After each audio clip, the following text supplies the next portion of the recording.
Alright, so we have an example problem here. It says that given the potential energy function below, so we have this potential energy function here, is a function of x and y, we will find the expression for the force applied to the object.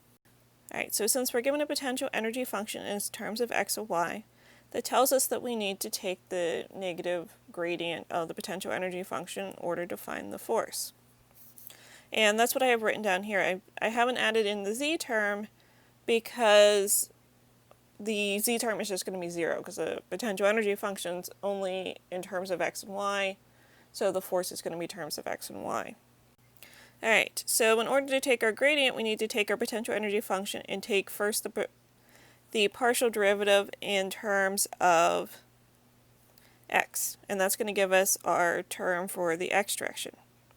So what I've done here is I focus in on the first term here, and this is an x, so that's our variable we're taking the derivative in terms of. So that means I'm going to take 2 times our 2 out front here, and that becomes the 4 down here, and then I subtract 1 from the x component.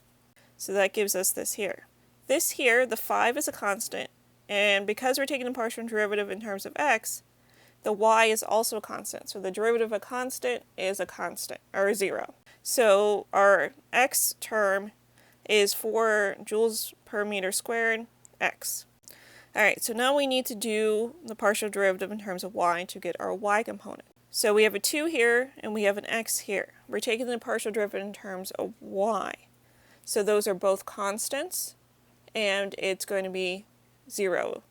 For our second term here, this is a y, so that's the variable we're taking the partial derivative in terms of, so that's our actual variable. So I need to take the derivative. So I'm going to take 3 times 5, which gives us the 15, subtract 1 off the exponent, that gives us y squared.